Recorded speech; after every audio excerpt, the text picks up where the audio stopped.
नमस्कार। श्री 10 महाविद्या साधना केंद्र में आप सभी का हार्दिक स्वागत है। आज केवल हम कुछ प्रश्नों के उत्तर देंगे। एक साथ ये 5 प्रश्न हैं साधक के। इस प्रश्न का जवाब जो है सो हम देने का प्रयास करेंगे।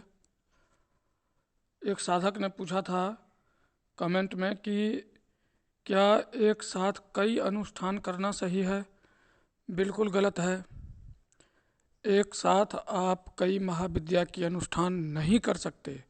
जैसे आप मान लो बगलामुखी की अनुष्ठान कर रहे हैं तो बगलामुखी का जप, दूसरा आपने संकल्पित ले लिया धूमावती का, तो ये तीसरा अगर गायत्री, चौथा या अगर आपने महाकाली को संकल्पित लेकर के जप करना शुरू कर दिया, तो ऐसा करना बहुत ही नुकसानदायक हो सकता है। इस स्थिति में साधक पागल भी हो सकता है। कारण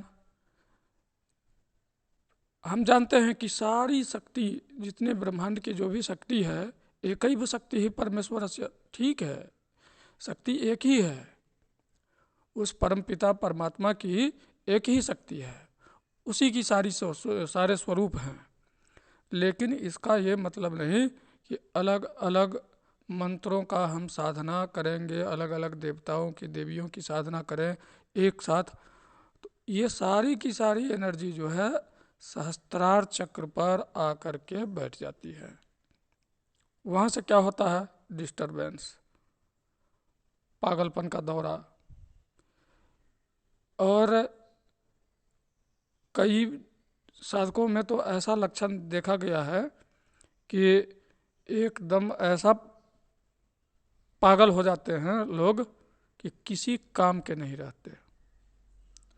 एक बहुत बुजुर्ग थे, अभी है नहीं संसार में, और संस्कृत के प्रोफेसर थे, प्रभु शंकर नाथ जी, ऐसा ही कुछ नाम था उनका। उनको मैंने देखा था महामृत्युंजय का जाप करते करते करते करते पता नहीं क्या हो गया, बीच में उनको कोई रोक टोक कर दिया कि क्या किया, उन्होंने बीच में बोल दिया था, मात्र सिर्फ बोल दिया था। उसके यानी कि जिसने कुछ कहा उनको पूजा करते समय, उसके बातों को उसने जवाब दे दिया था, मात्र इतना ही गलती थी उनकी, और वो बिल्कुल पागल हो गए, किसी काम के नहीं रहे। हालांकि सुखी संपन्न परिवार से थे तो उनको ज़्यादा ऐसा कुछ समस्या का सामना नहीं करना पड़ा, लेकिन नहीं ठीक हुए। वो जितने समय तक जीवित थे उसके बाद किसी काम के नहीं रहे। तो ये मंत्र जो है इतने खतरनाक होते हैं। अच्छे इसलिए होते हैं, अगर हम नियम का पालन करते हुए अगर करते हैं तो फिर वारे न्यारे हो जाता है, जो काम नहीं भी होने वाला होता है वो भी हो जाता है। लेकिन कुछ मंत्र ऐसे हैं जिसमें गलती की कोई गुंजाइश नहीं होती है। इसीलिए कहते हैं ना कि गुरु का निर्देश होना ज़रूरी है, गुरु का संरक्षण मिलना बहुत ज़रूरी है ये सब काम में, तो यही कारण है। दूसरा सवाल है, मंत्र सिद्धि होने के क्या लक्षण? अगर दूसरा प्रश्न, मंत्र सिद्ध होने के क्या लक्षण है, तो हमने इससे पहले भी बताया कि एनर्जी जो है सबसे पहले आकर के सहस्त्रार चक्र में बैठती है, तो वहीं से आपके सिर में कुछ चारों तरफ चलने जैसा महसूस होना शुरू हो जाएगा धीरे धीरे। शुरुआत के दिनों में तो सिर में दर्द होता है, बहुत भयंकर दर्द होता है। अगर हम लोग कुछ उग्र साधना करते हैं, सिद्धि करते हैं, तो शुरुआत के दिनों में बहुत सिर दर्द होता है। हालांकि खुद से तो साधक कुछ नहीं कर पाता है कंट्रोल, लेकिन गुरु कंट्रोल कर देते हैं, उस महाशक्ति को गुरु कंट्रोल में कर देते हैं। तो ये लक्षण है। कि आपको सिर में ऐसा महसूस होगा कि जैसे चींटियाँ वगैरह कुछ चल रही हो, शरीर पर भी ऐसा महसूस होगा कि कुछ चल रहा हो, तो समझ जाओ मंत्र जागृत हो गया, सिद्ध हो गया। ठीक ना। और एक साधारण सी बात बता दे रहा हूँ यहाँ पर कि अगर आपको कहीं चोट चपेट लग जाता है, तुरंत मंत्र उच्चारण करो 21 बार और फूंक मारो, दर्द में तुरंत आराम मिलेगा आपको। चाहे चोट कितनी भी भयंकर क्यों ना हो, तुरंत राहत मिलेगा। ठीक ना। तो मंत्र सिद्ध होने के ये भी लक्षण होते हैं। तीसरा, ये चंडीगढ़ से पूछा है इन्होंने, आध्यात्मिक रिश्ता क्या होता है। आध्यात्मिक रिश्ता वास्तव में सही होता है। ये ज़्यादातर पास्ट लाइफ से यानी पिछले जन्म से कनेक्शन होता है। ये इसमें होता है आप इस जन्म में आकर के शादीशुदा हों उस पर्सन से या ना हो, लेकिन अगर जीवन में एक बार मिल गए हैं तो फिर आपको दोबारा कहीं कहीं शांति नहीं मिलेगी। आप भटकते रहेंगे, एक खालीपन महसूस होगा कि कुछ छूट रहा है, कुछ खो गया है, ऐसा महसूस होगा, चिड़चिड़ा सा, ऐसा मतलब कहीं भी शांति नहीं मिलेगी। आध्यात्मिक रिश्ता में ये ऐसा देखा गया है, ये पास्ट लाइफ कनेक्शन से जुड़ा होता है। तीसरा सवाल है दीपक में फूल का बनना। देखिए, दीपक में फूल का बनना आप जिस भी देवी देवता का साधना कर रहे हैं, पूजा कर रहे हैं, तो उनकी प्रसन्नता को दर्शाता है। लेकिन दीपक ऐसा होता है कि आपको बहुत सारा संकेत दे देता है, बहुत सारी जानकारियाँ दे देती है। क्योंकि आप देखो, जैसे दीपक में थरथराहट होना शुरू हो जाए, हिलना, लौ का हिलना शुरू हो जाए, समझ जाओ कुछ ना कुछ खतरा है, आ रहा है कहीं से कुछ चल के, पाँव पैदल नहीं, बाई एरोप्लेन से आ रहा, वो भी तेज़ी से आ रहा है। कहने का मतलब ये है कि वो तेज़ी से खतरा आ रहा है, सावधान हो जाओ। और दीपक में आपको ये भी पता चल जाता है कि सामने वाले जो पर्सन है वो कौन सी शक्ति भेज रहा है या कौन सा शक्ति भेज दिया है, ये भी पता चल जाता है। बहुत सारी जानकारियाँ मिलती है। और अगर साधारण फूलनुमा अगर बन रहा है तो फिर समझ जाओ माता की या देवता की प्रसन्नता है। ठीक ना। तो प्रसन्नता तो अलग ही दिख जाती है, लेकिन ऐसा अगर कोई खतरा होता है तो दीपक बहुत ढंग से समझा देता है साधकों को। यह हमारा अपना अनुभव रहा है। अच्छा, ये चौथा प्रश्न है, संपुटित प्रयोग करना ठीक है। हाँ, संपुटित प्रयोग करना ठीक है, इसमें कोई गलत नहीं है। एक साथ दो देवताओं का मंत्र संपुटित करके चलाते हैं, ये ठीक है, ये कहीं से भी नुकसानदायक नहीं है। नुकसानदायक बिल्कुल नहीं है, क्योंकि हम एक ही देवता को पूजा करते हैं।